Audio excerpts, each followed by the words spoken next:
नमस्कार दोस्तों, अनुभव की सीढ़ी के सभी दर्शकों व श्रोताओं को मेरा नमस्कार। दोस्तों, आज हम इस चैनल के माध्यम से पंडित गंगारत्न पांडे, जो कि वरिष्ठ साहित्यकार थे, स्वतंत्रता संग्राम सेनानी थे, उनकी स्मृति को नमन करते हैं। उनकी 109वीं जयंती के अवसर पर विगत 27 अप्रैल 2026 को उत्तर प्रदेश हिंदी संस्थान में एक सम्मान समारोह हुआ, जिसमें प्रोफेसर सूर्य प्रसाद दीक्षित जी को गंगारत्न पांडे साहित्य शिरोमणि सम्मान 2026 एवं उनकी धर्मपत्नी श्रीमती मंजुला दीक्षित जी को श्रीमती जगरानी देवी स्मृति सम्मान से नवाजा गया। उस अवसर पर प्रोफेसर दीक्षित जी ने जो वक्तव्य दिया, उसके कुछ अंश मैं आपके सामने रखना चाहती हूँ। तो आइए सुनते हैं दीक्षित जी का ये वक्तव्य। प्राप्त हो जानकारी या कोई नया प्रबोधन या नया कोई ज्ञान, उसमें बढ़ोतरी हो रही हो, ललक करके आज भी विरचनाएं पढ़ी जाती। अब आप अपनी पीढ़ी पर विचार कीजिए। नई पीढ़ी ज्ञान विज्ञान से जुड़ी हुई है, हाईटेक जनरेशन है। अब उसको कविताओं से कुछ नहीं मिल रहा, कहानियों से भी कुछ नहीं मिलना। हाँ, इसमें अंतर किया जा सकता है। अगर इन उपन्यासों में सामाजिक दशा दुर्दशा माने त्रिकोणात्मक प्रेम संबंध जो उसका थीम बन रहा, इसको छोड़ करके इसे आंचलिकता से जोड़ दीजिए। हमें एक अंचल विशेष का जीवंत चित्र, उसकी मूर्ति देखने लग जाए अपनी रचनाओं में, तो उसके प्रति ललक मन पर पैदा होगी। वही इन्होंने नॉर्थ ईस्ट का बहुत गंभीर अध्ययन किया और वहां की पूरी कल्चर उतार दी है इस किताब में। अब उसे पढ़े। इतिहास के किसी खंड को ले लीजिए और प्रामाणिक इतिहास कथात्मक रूप में हमें प्रस्तुत कर दीजिए। मन के भीतर झांकिए, विश्लेषणात्मक उपन्यास बनाइए। हम उन मन की ग्रंथियों को जानना चाहेंगे। बाकी जितना कुछ सामाजिक युगबोध के नाम पर कहा जा रहा है, जो आप लिख रहे हैं, वो हम सबने भी 80, 85, 87 वर्ष की अवस्था में देख लिया है। नया वर्ग क्या सोच रहा है, उसके लिए होमवर्क करने की आवश्यकता होती है, निकट से देखने की, परखने की, जानने की। ये घर में बैठे बैठे केवल वक्त कार्टून लेखन का कार्य नहीं है, स्वदेश्य कार्य को बनाना मुझे। और सबसे बड़ी बात जिधर आदरणीय राहुल जी ने ध्यान आकर्षण किया, विचार परक लेखन, ज्ञान विज्ञान परक लेखन की बड़ी आवश्यकता है। आज यही उपन्यास अगर साइंस फिक्शन के रूप में लिखे जाए, जिसको विज्ञान कथा कहते हैं। हमारे नगर से ही जुड़े हुए थे मिश्र जी से नवल बिहारी जी, जिन्होंने इसकी शुरुआत की थी। लेकिन धीरे धीरे वो प्रथाएं, वो शैलियां, साहित्य की विधाएं लगभग लुप्त हो गई हैं। उसमें कल्पना की जो उड़ान भरी जाती थी और साथ ही विज्ञान को साहित्य के साथ जिस तरह जोड़ा जाता था, उसकी अपनी उपयोगिता हो सकती। तो आवश्यकता यह है कि साहित्य का एक अपना प्रबंध शास्त्र तैयार किया जाए और इस तरह के मार्गदर्शक सिद्धांत कार्यशालाओं के माध्यम से, गोष्ठियों के माध्यम से तय किए जाए। एकाकी मेरे कहने से नहीं, राहुल जी के कहने से नहीं, जनमत के माध्यम से। यही प्रश्न चलाइए कि आप क्यों लिखते हैं। एक भूख भी होती है लिखने की, क्रिएटिविटी आदमी की एक मजबूरी भी है। हर जीव अपनी जगह पर बैठा बैठा कुछ न कुछ क्रिएशन करता रहता है। एक परिंदा भी घास के तिनके ला करके घोंसला बनाता है, उसकी क्रिएटिविटी।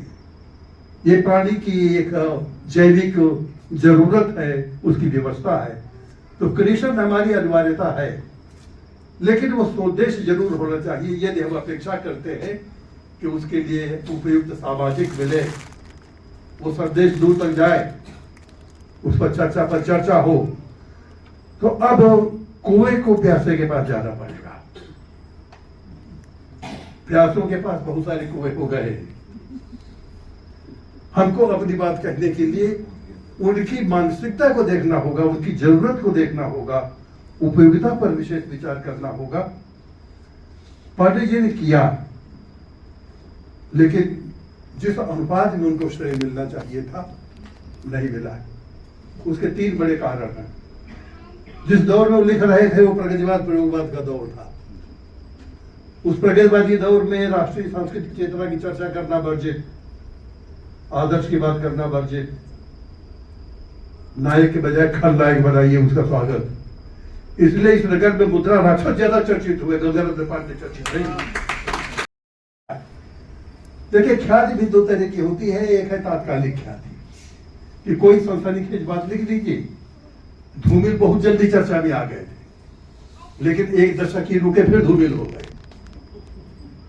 कुछ खास तरह के अटपटे पद प्रयोग, कुछ खास तरह की गालियां, कुछ खास तरह की वे उक्तियां जो शील भंग करती है, उस जोखिम को बोल्डनेस के नाम पर कोई अपना ले, जैसा इधर की कहानियों में उपन्यासों में आपको दिखाई देता है, महिला लेखन में भी जो छा गया है, तो उसे क्या तो मिल जाएगी, भले ही अपयश के रूप में मिले, लेकिन चर्चा में आ जाएंगे। क्योंकि जितनी जल्दी चर्चा में आते हैं उतनी जल्दी वो विलीन हो जाते हैं।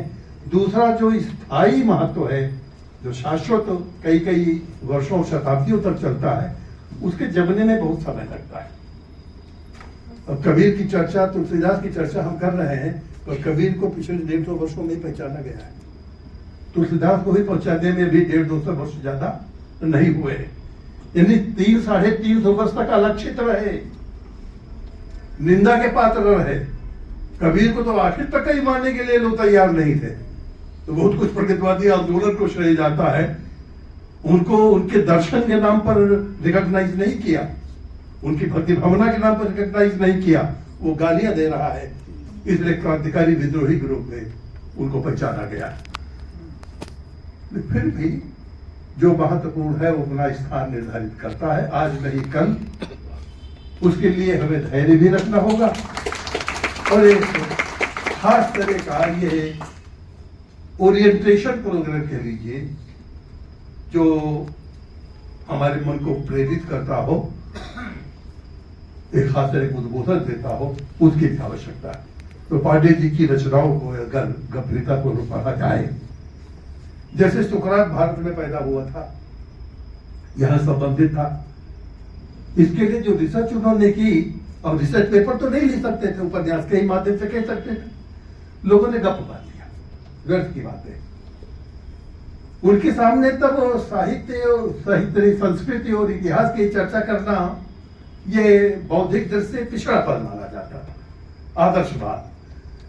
अब नायक के बजाय खलनायक की चर्चा करें, लघुनायक की, लघुमानव की चर्चा करें, बीभत्स और बलात्कार की चर्चा करें, अपराधों की चर्चा करें, खुलेआम गालियां साहित्य में उड़ेले, वो जो दौर था उसमें उनका साहित्य उपेक्षित रह गया है। लेकिन कालक्रम में भी आप देखें, लौट लौट करके समय आता है। अब दूसरा समय इन दिनों आपके सामने है, फिर से आप संस्कृति के राष्ट्रवाद की ओर, भारतीय इतिहास की ओर, प्राचीन भारतीय संपदा की ओर, ज्ञान गरिमा की ओर आकृष्ट हो रहे हैं या किए जा रहे हैं। भले ही वो एक पार्टी प्रोग्राम के अंतर्गत हो, लेकिन कुल मिलाकर राष्ट्र हित में तो है ही। तो ऐसी स्थिति में साहित्य को भी दिशाओं से जोड़ने की जरूरत है। मेरा अनुरोध यही है, उनकी स्मृति को नमन करता हुआ और फिर से बहुत बहुत साधुवाद देता हुआ, कि जितना समय मिले उनके श्रेष्ठ साहित्य को पढ़ने को उपक्रम अवश्य करें। उनकी एक बहुत बड़ी विशेषता थी, राष्ट्रीय स्वातंत्र संग्राम में बहुत सक्रिय रहे हैं, उदारवाद में बहुत सक्रिय, बड़े आदर्शवादी आदमी थे, सचमुच कुछ मूल्यों को लेकर जूझने वाले आदमी। उनके आत्मकथा देवबंद पढ़ लीजिए तो रोंगटे खड़े हो जाते हैं। एक आत्मनिर्भर व्यक्ति कैसे अपने व्यक्तित्व का निर्माण करता है, एक मध्य वर्ग का गांव गाया हुआ आदमी, शिक्षा के क्षेत्र में भी, सरकारी नौकरी के क्षेत्र में भी, पत्रकारिता के क्षेत्र में भी, साहित्य लेखन के क्षेत्र में भी। और सबसे बड़ी विशेषता थी कि नवयुवकों को अपने साथ जोड़ने का उपक्रम उन्होंने बनाया। यहाँ नव साहित्यकार संघ और ऐसी कई संस्थाएं खड़ी की, आप सब मित्र उन्हीं से जुड़े रहे।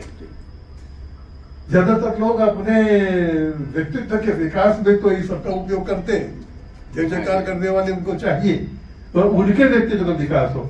जैसे शुक्ल जी कह रहे थे कि मैं तैयार नहीं था अपनी रचनाएं उनके संग्रह में छपवाने के लिए, था ही नहीं मेरे पास, लेकिन वो कभी बना रहे थे। तो ऐसे कई रूप उनके मैंने देखे हैं। मैं उनके इस विराट व्यक्तित्व का जो उनका ये आदर्श रूप मैंने देखा है, मैं उनसे बहुत प्रभावित रहा हूँ। मैं उन्हें प्रणाम करता हूँ।